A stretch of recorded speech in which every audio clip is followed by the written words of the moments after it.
Okey, Assalamualaikum warahmatullahi wabarakatuh. Alhamdulillah wassalatu wassalamu ala Rasulillah wa ala alihi wa sahbihi ajma'in. Subhanaka la ilma lana illa ma 'allamtana innaka antal alimul hakim. InsyaAllah kita sambung sedikit kupasan dan juga refleksi 30 juzuk bersama dengan saya Hafizul Faiz. Kali ini kita masuk ke satu juzuk iaitu juzuk 7. Juzuk 7 ni dia punya mesej utama dia adalah satu je. Saya beritahu dekat tuan-tuan dan puan yang menonton ni, satu je mesej dia, iaitu mindfulness.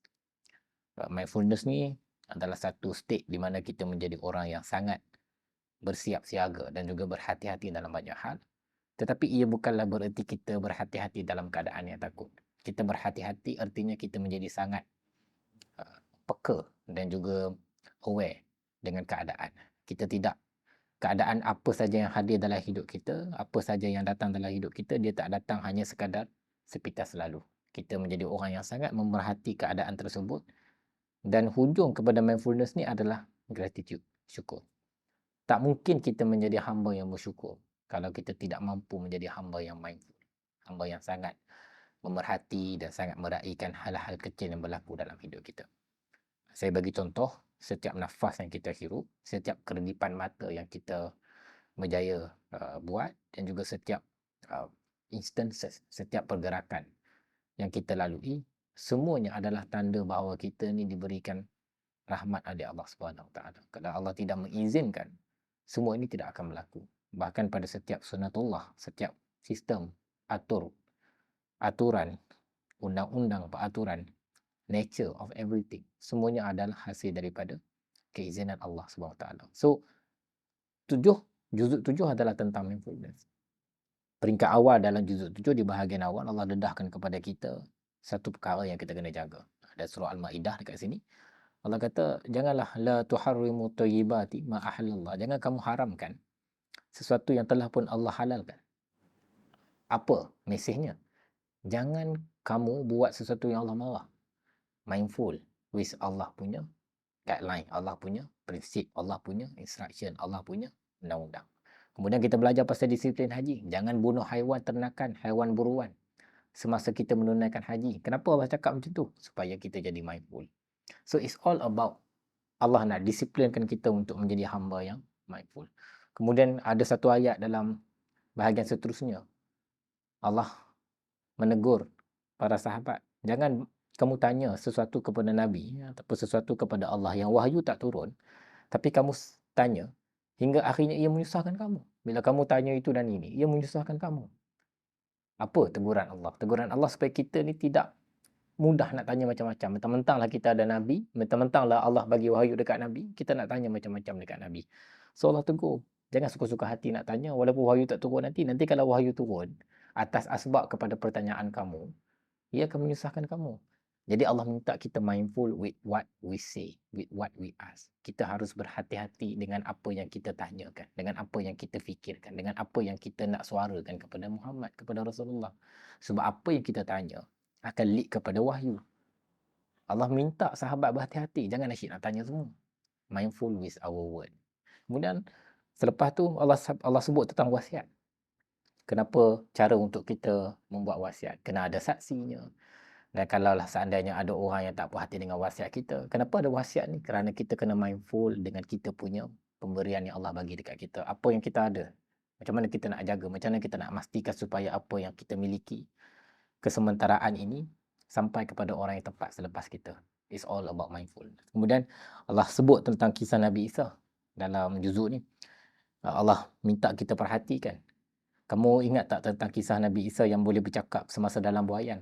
Kamu ingat tak tentang kisah Nabi Isa yang Allah bagi dia pengetahuan dan juga bagi dia uh, kemukjizatan untuk dia tulis tentang Taurat dan juga Injil. Kemudian kamu ingat tak kisah Nabi Isa di mana ketika mana Allah berikan keizinan untuk Nabi Isa hidupkan orang yang mati. Allah minta kita fokus kepada Nabi Isa. Fokus kepada kisah dan juga mukjizat Nabi Isa. Kemudian ada juga kisah Bani Israel yang mereka cuba untuk menindakkan kebenaran Nabi Isa. Semuanya adalah tentang mindfulness. Dan yang paling best sekali, nak cerita lah kan, yang paling best sekali antara satu makna mindfulness yang boleh kita belajar daripada juzuk ini adalah daripada surah Al-Maidah itu sendiri, iaitu surah Al-Maidah yang bermaksud hidangan yang Allah berikan kepada Hawari sebelum mereka angkat oleh Allah SWT sebelum ke dibunuh. Sebelum Nabi diangkat. Kepercayaan kita sebelum Nabi Isa diangkat. Dan setelah itu, mereka minta hidangan daripada Allah, maka Allah berikan hidangan kepada mereka. Al-Ma'idah. Maksudnya apa? Mindful with what you eat. Allah minta kita perhatikan. Dan salah satu hikmah kenapa Allah namakan surah ini sebagai surah Al-Ma'idah, iaitu hidangan yang bersifat makanan itu, adalah kerana Allah nak minta kita mindful dengan apa yang kita makan. Mindful dengan apa yang kita pilih. Mindful dengan apa yang kita masukkan dalam badan kita. It's all about mindfulness.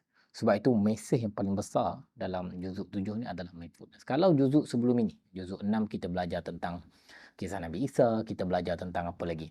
Kalau baca dalam buku saya ni, kita boleh tengok bagaimana juzuk 6 dengan juzuk 7 itu ada kaitan. Antaranya adalah kalau juzuk 6 sebelum ni kita belajar tentang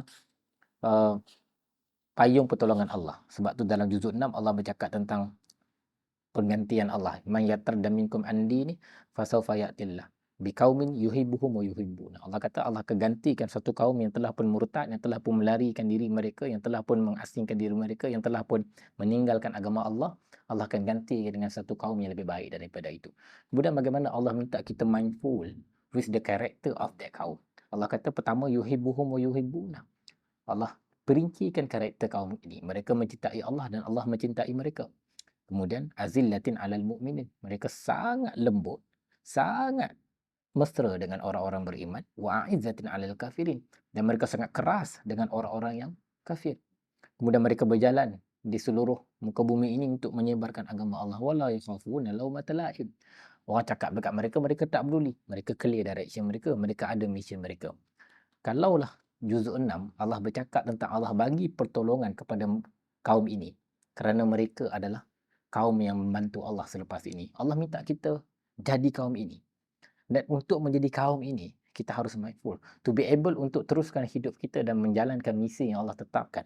Iaitu menyebarkan agama Allah, menyebarkan kebenaran, fokus kepada kebaikan dan jangan takut kepada laumata la'im. Apa saja celaan. Kita kena jadi hamba yang sangat mindful dengan apa yang Allah bagi. Sebab tu, juzuk 7, Allah minta untuk kita menjadi hamba yang mindful. Wa ma lana la nu'minu billah wa ma ja'ana minal haq. Allah kata apa?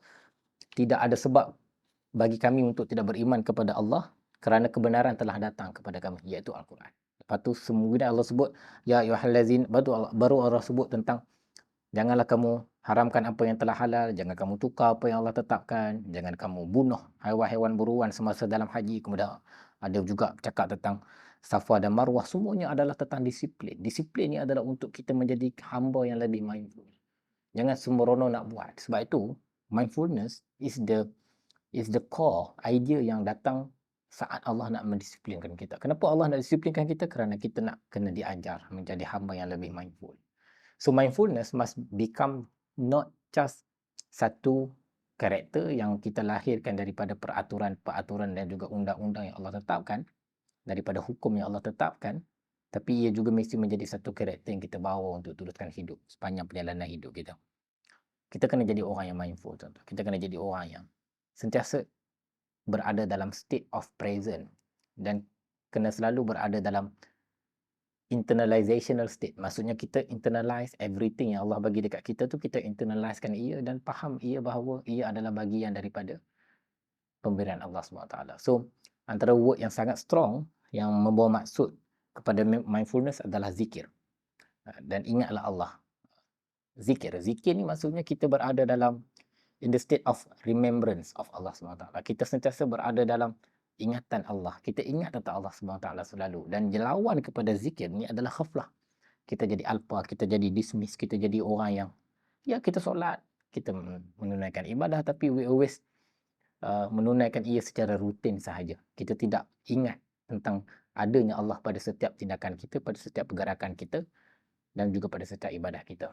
So, be mindful meaning be always in Allah zikr.